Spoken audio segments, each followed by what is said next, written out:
Assalamualaikum warahmatullahi wabarakatuh. Perkenalkan, nama saya Hardini Febriani, NIM 1219078 dari kelas HSB. Akan menjelaskan sedikit tentang materi fikih jinayah. Dalam istilah yang lebih populer, fikih jinayah disebut sebagai hukum pidana Islam. Adapun ruang lingkup kajian hukum pidana Islam meliputi hudud, kisos atau diyat, takzir. Di sini saya akan menjelaskan tentang hudud terlebih dahulu. Pengertian hudud. Hudud adalah setiap tindak pidana yang sanksinya ditentukan di dalam Al-Quran dan hadis Nabi. Tindak pidana hudud adalah kejahatan yang paling serius dan berat dalam hukum pidana Islam, karena terkait erat terhadap kepentingan publik. Namun tidak berarti kejahatan hudud tidak mengaruhi kepentingan pribadi. Kejahatan hudud terkait dengan hak Allah. Tindak pidana ini diancam dengan hukuman yang bisa dikenal had, yaitu hukuman yang ditentukan sebagai hak Allah.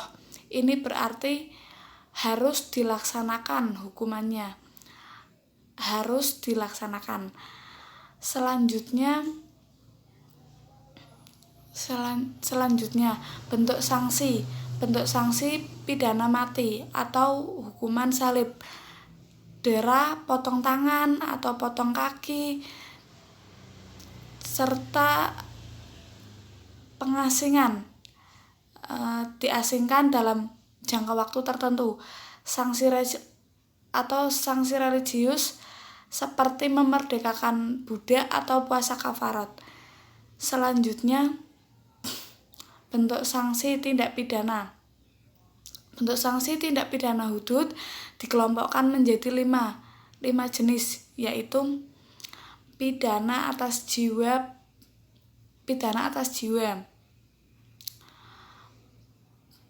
Yang pertama pidana atas jiwa berupa pidana mati dengan penyaliban atau pidana mati dengan perajaman atau dirajam.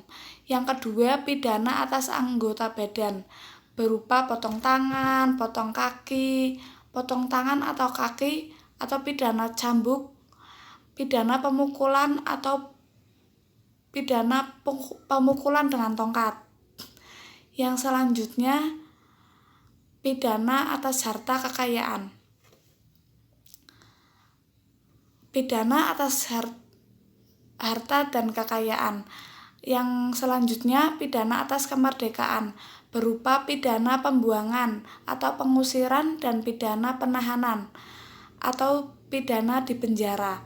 Selanjutnya, kewajiban puasa kafaroh.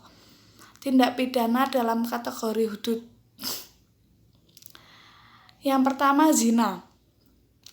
Hukuman untuk yang masih lajang atau bisa disebut ghairu muhsan didera atau dicambuk 100 kali. Sedangkan yang sudah menikah dirajam sampai meninggal.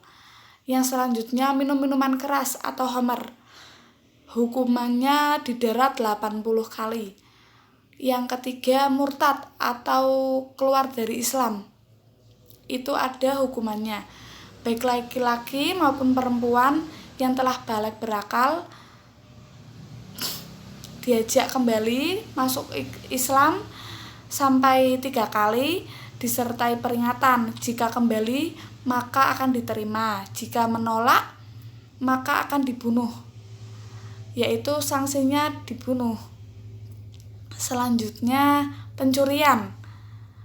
Tindak pidana sanksi hukum pencurian, pemotongan tangan dengan syarat-syarat tertentu. Yang kelima, pemberontakan atau bisa disebut al-baghyu, yaitu mereka yang memberontak terhadap negara atau menampakkan perlawanan melalui senjata dan mengumumkan perang terhadap daulah Islamiyah. Sanksi hukumannya dibunuh atau dipotong tangan dan kakinya secara bersilang atau dibuang dari negeri maksudnya dari tempat kediamannya. Yang selanjutnya perampokan.